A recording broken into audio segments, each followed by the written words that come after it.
J'ai commencé dans le syndicalisme tout à fait par hasard. J'avais pour fâcheuse habitude de défendre les gens avant de me syndiquer. Et puis je les ai tellement défendus qu'un jour je me suis retrouvé sur la sellette et là j'ai été approché par FO. J'ai toujours pensé que le contrat de travail individuel n'avait aucune valeur puisqu'on est face à un patron qui est beaucoup plus puissant que nous si on ne s'unit pas. Et le syndicat, ça sert justement à s'unir, à se rassembler. Je suis arrivé aussi par hasard. On arrive souvent quand on a un problème en fait. Dès qu'on a un problème, et c'est là on s'aperçoit qu'il y a des syndicats. J'étais cadre dans une grande entreprise et quand je me suis rendu compte de ce qui s'y passait, et quand on commence un petit peu à regarder vraiment hors des discours officiels, je me suis dit bon, je finis ma carrière comme ça, ou un jour je me regarde dans la glace.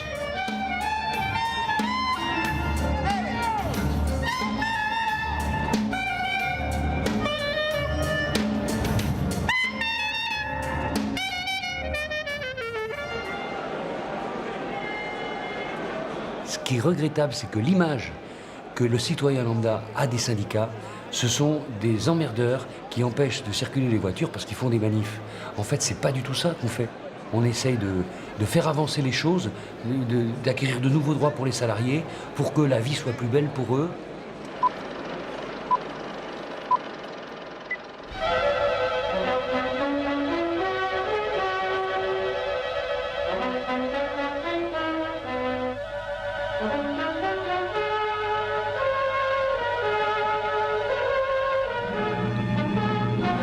En 1884, la loi reconnaît la validité des syndicats.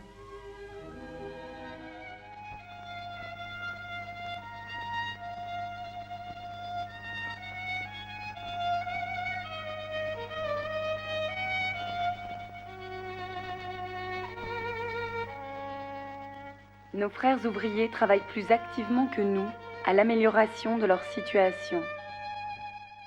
Avons-nous moins besoin qu'eux d'émancipation et d'affranchissement ?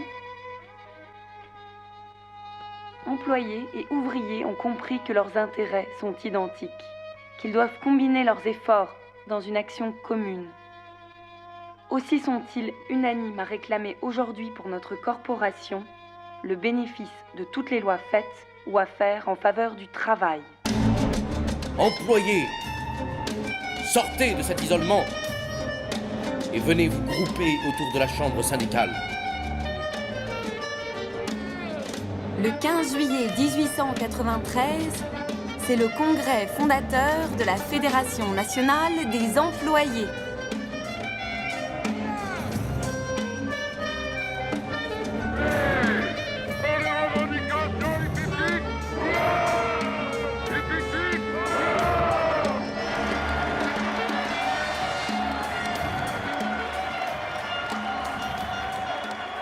Faut quand même pas oublier qu'on a des arrière-grands-parents qui sont morts sur des barricades pour nous gagner ce qu'on a aujourd'hui.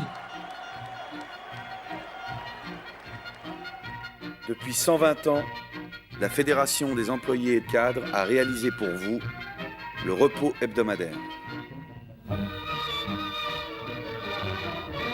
Considérant que, au point de vue physique, le confinement hebdomadaire des employés dans les ateliers, magasins ou bureaux les met dans l'obligation d'aller respirer périodiquement loin des villes l'air pur dont ils sont privés toute la semaine. Considérant que la privation du repos entraîne une dégénérescence tant physique que morale, en empêchant la pratique de la vie sociale et intellectuelle, le Congrès émet le vœu qu'une loi soit votée en faveur du repos hebdomadaire. Août 1897, 4e Congrès national des employés.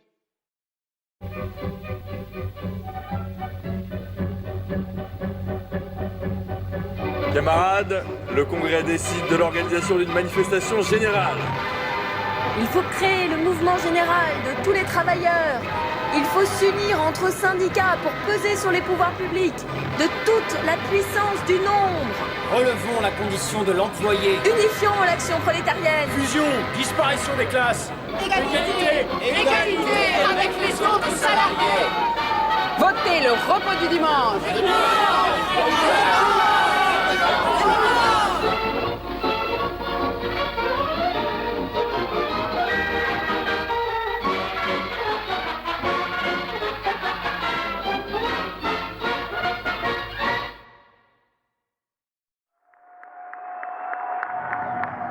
Le livre 2 du Code du travail déclare, article 31, il est interdit d'occuper plus de 6 jours par semaine un même ouvrier ou employé. Article 32, le repos hebdomadaire doit avoir une durée minima de 24 heures consécutives. Article 33, le repos hebdomadaire doit être fixé le dimanche. C'est le jour du repos hebdomadaire. Ils ont voté nos braves députés, c'est jour de liberté. Il faut en profiter pour vivre à les faire, soit du canot, soit du vélo, c'est le jour du repos.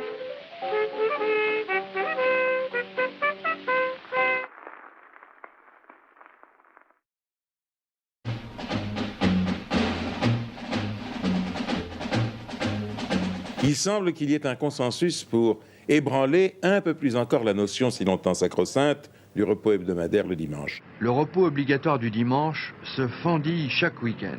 Au mépris de la loi, et à défaut d'obtenir des dérogations, parfois dignes de Courteline, et curieusement accordées selon les départements, certaines grandes surfaces préfèrent supporter de très lourdes amendes plutôt que de faire coïncider repos hebdomadaire et fermeture dominicale. Le client, il a le droit d'aller dans les magasins le dimanche, il a le droit d'aller faire ses courses à n'importe quel moment de la journée. En fait, on nous oppose toujours que c'est le droit du client. On ne doit pas s'opposer au droit du client. Mais quels sont les droits des salariés qu'on oblige à travailler? On a l'impression qu'il y a vraiment un lobbying qui est fait par les entreprises pour casser le code du travail en France et permettre d'avoir des salariés qui soient corvéables à souhait, qu'on puisse faire travailler à n'importe quel moment. Les gens, ils veulent travailler parce que ça leur rapporte un petit peu plus de leur salaire qui reste minable. Le volontariat, c'est une nécessité économique. C'est pas du tout un vrai volontariat. Non, j'ai pas le choix de travailler le dimanche, bien sûr que non, parce que après il y a la menace de si vous prenez tous vos dimanches, on va embaucher quelqu'un. Le jour où vous prenez votre dimanche, vous êtes pénalisé. Si demain on banalise le travail le dimanche, faut pas croire un seul instant que les salariés qui travailleront le dimanche gagneront plus. Une fois qu'il sera banalisé, ce sera comme un autre jour. La guerre contre le travail dominical a été déclarée par le syndicat Force ouvrière. Il demande le respect de la loi de 2009 qui autorise seulement quelques boutiques à ouvrir le dimanche. Il y a une véritable attente pour la défense du repos dominical, parce que c'est seul le repos commun. Aujourd'hui, nouvel épisode devant les tribunaux. Bricorama contre Force ouvrière. L'enseigne a écopé d'une grosse amende pour avoir ouvert ses magasins, et ce malgré l'interdiction. Le PDG de Bricorama vient d'être condamné. Il ne pourra plus ouvrir ses magasins le dimanche. C'est un combat de tous les jours. Des victoires qu'on croit ne pas avoir d'importance et qui pourtant aident beaucoup à la vie des salariés dans l'entreprise. L'histoire de la FEC, c'est ça. C'est le courage d'individus qui ont été capables d'aller jusqu'au bout pour arriver à faire cesser des pratiques qui ne sont pas acceptables pour des syndicalistes que nous sommes.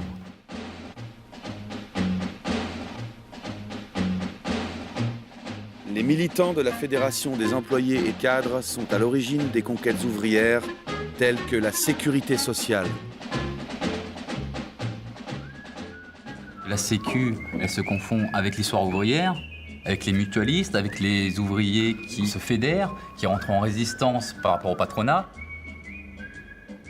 Ils se sont d'abord syndiqués et après ils se sont dit mais il n'y a pas seulement l'employeur contre lequel il faut se défendre, il y a aussi qu'on a intérêt à se protéger parce que la maladie nous guette, le chômage existe, un jour on sera en retraite. Et les mêmes se sont dit il faut créer quelque chose qui fasse qu'on soit tous solidaires dans l'adversité. Toute l'histoire de la Sécu, elle se confond avec l'histoire de nos convictions. La guerre s'allume. L'Europe s'enflamme.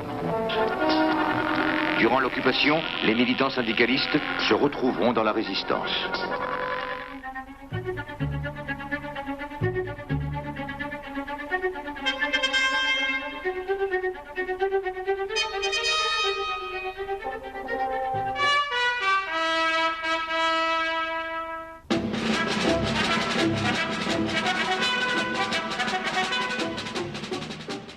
Le Conseil national de la résistance avait dans son programme prévu qu'un tel plan devrait être mis en œuvre. Ce plan a été une œuvre collective. Il a été surtout le fait de tout un ensemble d'hommes et d'organisations, de militants syndicaux Et la sécurité sociale, c'est nous qui l'avons mise en place. En 1945, c'est nous qui l'avons mise en place. Personne n'en voulait. Ni les salariés. Parce que, évidemment, on amputait une partie de leur salaire pour faire des cotisations. Ni les patrons. Georges Buisson, créateur des assurances sociales. Oreste Capocci, président des mutuelles ouvrières, animateur de la commission syndicale qui élabora pendant la clandestinité le plan français de sécurité sociale. Pour nous, la Sécu, c'est celle de 45, c'est-à-dire on cotise selon ses moyens et on bénéficie selon ses besoins. Chacun de nous, chaque salarié, prend une partie de son salaire pour le mettre dans une caisse commune et pour le répartir ensuite pour la solidarité. Mais si vous êtes malade, vous pouvez vous faire soigner, que vous soyez riche, pauvre ou peu importe, vous êtes soigné. Vous demanderez à l'hôpital la prescription, vous nous présenterez cette prescription avec le reçu et on vous remboursera. Merci, mademoiselle. Bon, maintenant j'ai autre chose à vous demander. C'était pour se couvrir sur les risques de maladie, de retraite, donc de vieillissement, et puis les allocations familiales. Hein. C'est vraiment la Sécu de base. Ça relevait vraiment d'une générosité qui est admirable. Gonflez à fond vos poumons, ne respirez plus, respirez. C'est terminé. Bien qu'on nous dise qu'aujourd'hui c'est terminé, qu'à la Sécu on a des clients, on n'a plus des assurés sociaux, qu'à la CAF il y a des clients et non pas des allocataires, et la remise en cause aujourd'hui de tout ce système, c'est vrai que nous en tant que syndicalistes, on ne peut pas accepter un truc comme ça. Mes chers amis, quand nous défendons la sécurité sociale, c'est aussi la défense d'une certaine manière de voir la société. Une société reposant sur la solidarité des jeunes envers les vieux et des bien portants à l'égard des malades.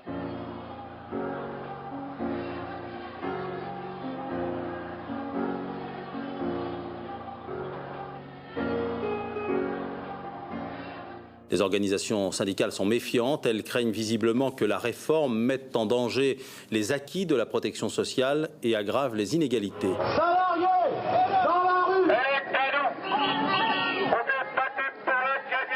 Le trou de la Sécu vient essentiellement des réductions de cotisations sociales faites aux employeurs et qu'il n'y a pas de compensation. Pour le responsable du syndicat en charge de l'assurance maladie, l'approche purement comptable du renflouement de la Sécu est absurde. Quand vous serez vous soigné en fin d'année, il n'y aura plus de sous, alors on ne vous soigne plus. Qu'est-ce que c'est que cette histoire? C'est l'inverse de la sécurité sociale. Le fait de manifester, ça montre aussi aux gens qu'en fait, on ne lâche pas, on s'accroche.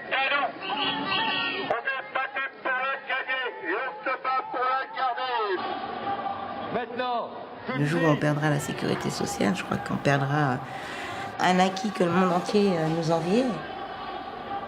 Il faut vraiment se battre pour la garder, cette sécu. C'est aux salariés de se prendre en main et d'aller revendiquer. Et il y a le syndicalisme pour ça. Donc la Sécu et le syndicalisme sont une réponse conjointe. Et ça, c'est véritablement crucial en ce moment. Depuis 120 ans, la Fédération des employés et cadres se bat pour l'égalité des salaires féminins et masculins. Le thème de notre émission d'aujourd'hui, c'est l'égalité professionnelle des hommes et des femmes. Le traité de Rome, dans son article 119, prévoit: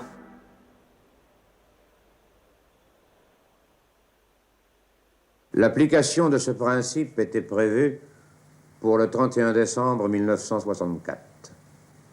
Nous sommes en 1967 et, à travail égal, salaire égal, reste encore très souvent une revendication.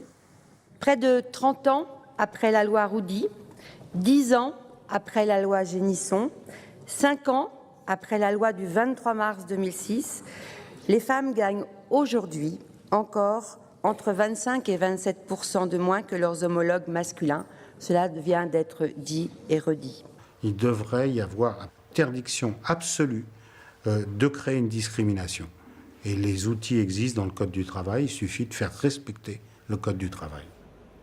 On arrive à des accords qui sont des coquilles vides. On nous dit on va faire un projet sur 3 ans et on va tendre à réduire l'écart de 2%. Qu'est-ce que c'est cet accord? C'est pas un accord. Le Code du travail exige à travail égal, salaire égal. Exigeons travail égal, salaire égal. Moi, je regrette, c'est pas à négocier, c'est à appliquer. Qu'est-ce qui se passe? Pourquoi les femmes souffrent-elles de discrimination? Pourquoi ne les paye-t-on pas aussi bien que les hommes? Enfin, il devrait quand même y avoir des raisons profondes. Je préférerais des hommes. Pour quelle raison? Au point de vue stabilité. Vous voyez, parmi les hommes que nous avons, c'est très rare quand il y a une défection, c'est très rare quand il y a une heure d'absence. Alors que les femmes, c'est pas pareil. La femme a un problème. Le mari est malade, c'est la femme qui manque. Le gosse est malade, c'est la femme qui manque. Il y a moins de stabilité. Leur diplôme est le même, mais surprise, pas leur rémunération, 200 € de moins que son collègue, près de 10% d'écart. Je suis voir le directeur de l'agence en lui demandant pourquoi. Et là, il est tombé des nues, il me dit « Mais voyons, bienvenue dans la vie active, vous allez partir en congé maternité comme toutes les femmes, voilà, va falloir vous remplacer, ça coûte cher, et ben, pour compenser ce coût, vos salaires sont moindres. » La journée terminée, les jeunes mamans rentrent chez elles. 6 heures du soir, au carrefour Chaussée-d'Antin.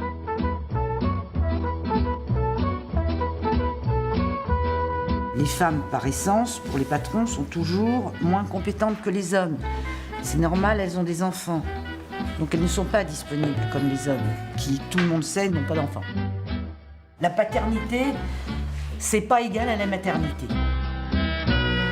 Tu t'assieds? Je me fâche.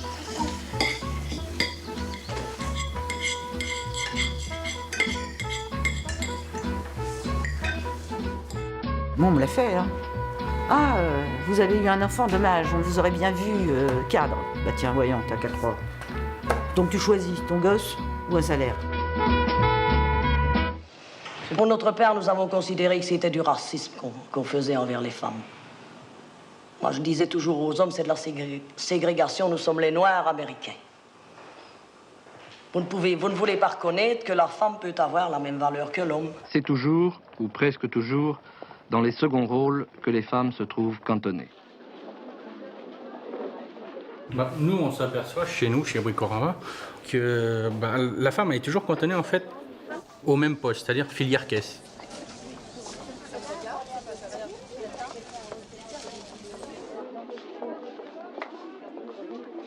Mais quand tu regardes, c'est là où les femmes sont le plus, maltraitées, c'est dans l'habillement. Et tu vois que la femme doit correspondre à la cliente. Donc ça veut dire que la femme est complètement méprisée, elle n'est pas prise là pour ses compétences, son savoir-faire, mais uniquement sur son image, Donc elle ne sert qu'à ça. Ici, ces jeunes femmes apprennent à acquérir cette amabilité, cette impassibilité souriante qui font le charme de nos vendeuses parisiennes. Elles sont mignonnes, elles sont jolies, elles rentrent. Elles commencent à être un peu fanées, elles sortent. Hein. Notre secteur est majoritairement féminin. Et majoritairement exploité. Car majoritairement sous-payé, majoritairement précaire. Je me souviens, il y a quelques années, j'étais dans une entreprise où il y avait 80% de femmes et 20% d'hommes. Et lors de la commission de formation, j'avais demandé à ce que les femmes aient droit à la même formation, étant donné qu'il y avait 80% de femmes. Parce qu'on s'apercevait que les femmes étaient formées à la caisse et que les hommes étaient formés à des postes de direction. La vraie avancée, c'est qu'est-ce que l'on fait pour la formation. Les femmes ont moitié moins de formation que les hommes, ce qui justifie beaucoup moins de salaire, puisque c'est le chat qui se mord la queue. Pourquoi vous pensez que les femmes sont moins payées que les hommes? Alors là, ça, je pense que c'est pour un peu plus de profit pour le patron, voilà ce que je pense. Moi. Je me suis rendu compte que toute seule, je n'y arrivais pas pour me défendre moi-même, ce qui prouve bien qu'il faut être unis et se regrouper pour pouvoir se défendre.